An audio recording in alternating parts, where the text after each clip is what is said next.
JB, can you remember a time where your guys stuck to a game plan for that long, that consistently? I mean, it was one of our best for sure. The understanding and the execution of what it was going to take for us to win this game. Again, you see it on film, then you get thrown into it. Right, to be able to have a couple of days and the experience of going through it, I thought our guys did a great job of picking up what we needed to do in order to make it tough on them and to come up with a win. And then, I mean, as you well know, you came into tonight not shooting well all playoffs, but you're getting layup after layup and scoring in the paint early on. Does that make it easier to shoot, to make the ball go in later? Yeah, I mean, I think it always builds confidence when you see the ball go in the basket some. I like the way that we were just attack-minded and to keep getting to the paint. We didn't settle for the first quick one that we saw. Like, we were attack-minded and understanding how they're playing with their space. And that's another thing, executing a game plan on the offensive end of the floor, too. I thought we did a really good job of. But again, we like to create for one another, and I thought we did that. And we're going to continue to do that, and the shots are going to go for us. So just to have the belief and confidence in one another to make the right basketball play over and over again, I thought was huge for us. JB, Evan obviously did a great job in the interior defensively. Tatum and Brown were getting there a lot, and he was able to prevent them from getting going. What allowed you guys to be able to do that, and how, when you have these guys in the perimeter able to funnel it back to him, how much help is it for them to have that guy there at the rim line? I mean, it's just the trust that they have in him because they understand how good he is at what he does. He's one of the elite paint protectors in our league. He does a great job. Typically, he does a great job of defending without even fouling. Tonight I thought there were a couple pump fakes he went for that got him out of position, but they know that he's back there, and they know that the shot that the guy takes is going to end up being a difficult one. And a lot of times, shots that typically would be at the rim because they see him back there become even more inefficient shots because now they're that little 8 and 7 foot pull up or floater over a contested hand. And then Evan doesn't have to help up, and he stays in rebounding position also. So it's a huge benefit for us to have him back there, and the trust level from our guys and understanding that he's there makes their job a lot easier and then gives them more confidence on the ball versus elite offensive players. And obviously, Donovan was great in that second half, getting you guys out that lead, but you obviously go down 14-5 first couple of minutes of the game, call timeout.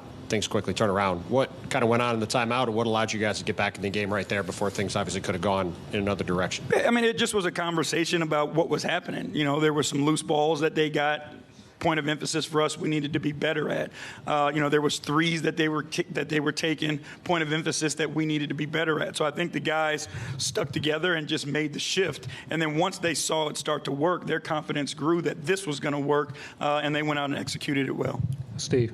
Looked like you had a real concerted effort to get Evan going offensively early in that game. And he had that stretch in game one where he scored like 4 buckets in a row or something. Did any carryover to that? Did he just feel good offensively? I think, he understands where his spots are and when he can be aggressive. And, you keep an eye on the matchups and how they're guarding him and then how they're guarding the actions that he's involved in. A lot of times, they're putting smaller guys on him and then they're switching. So now he creates leverage to catch the ball in the paint. He catches it in space versus a smaller guy and is able to go and attack from there. So I thought his teammates did a great job of recognizing his advantages and finding them when he had them. Right. You said the other night and this morning that a big focus for you guys was to not allow them to get to their spots as easily. How did you think that you guys did in that regard? I thought we did a really good job. I thought we were really good and physical without fouling. I think that's the key here. If you allow these guys to get to their spots and get to their shots, they're hard to stop. But again, like we're talking about with Evan being in the paint, and then the job that Max and Karras and Isaac did on the ball on their elite playmakers and scorers, and Darius as well, they just didn't get to their spots because it was too crowded, and they forced them to take in more inefficient shots. When Evan had to leave the floor with his 4th foul at the end of the 3rd quarter, Tristan came in and seemed to give them a lot of problems. In that situation, how crucial does a contribution like that become? I mean, he's a vet who's seen it all, right? Tristan has been to multiple finals, won a championship, just understands the moment and what it takes, and he just is an intelligent basketball player. It's the absolute trust to not play him all game, and then in critical moment be able to throw him out there because he's going to do the right thing and help you on both sides of the ball. Joe G. We talked all year about Karras attacking the rim and then opening things up for everybody else. What did you think about him setting the tone early tonight? Again, I thought he was great, and he's just got that offbeat wiggle that's difficult to stay in front of. He does a great job of getting to the paint, getting all the way to the rim. He's got creative finishes. He's also dangerous because he can make late passes that a lot of times defenses aren't ready for. So, I thought he was great tonight, putting that pressure on him, setting the tone. And we needed that boost off the bench. And again, I think he was great at it. I know you guys emphasized the catch and shoot, defending the catch and shoot threes. How do you think you defended that? I thought we did a great job. I thought we were really good and early. We weren't late to the ball like we were in game one. And then, we were active with our hands on those closeouts so they didn't just get quick catch and raise threes. So, again, I thought they executed well tonight. They competed well. And it was a great team effort because everybody that went out there contributed and gave us something. Coach, congratulations. Your team has playoff experience the past couple of years, but the road had been tough, whether it be in New York or the 3 games in Orlando or game 1. Was anything different, or was there some sort of emphasis or talk about being able to be even more mature in the playoffs on the road despite the struggles that you had the past couple of years? Yeah, I think our focus in our conversation was tonight we needed to be better than we were, the first game. And I thought our guys took that to heart. And went out, and these games come down to execution, right? And who executes the best is the team that typically is going to win the game.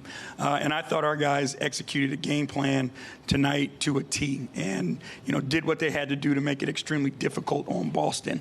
And that works whether you're at home or on the road. And then throw on top of that, we had some shots fall for us finally. And when we defend the way that we defended and the shots start to fall, what we do travels and we can win anywhere. Last one, Joe. You say every now and then that this team gets left for dead and you guys keep going. But there's reasons that you are in those spots, like whether it's losing streaks or a tough couple games in the middle of last series, game 1 you lose like you did. So what does it say about this team that when things seem to look bleak or bleakest is when you almost always respond? It talks about the togetherness of the group, the resilience of the group, and the importance of winning to them. That's the most important thing to the guys is, there is nothing else that matters. There is no other agenda. We've got playoff games in front of us that we need to win, and the guys sacrifice and are willing to do whatever it takes to win because they don't want to disappoint one another.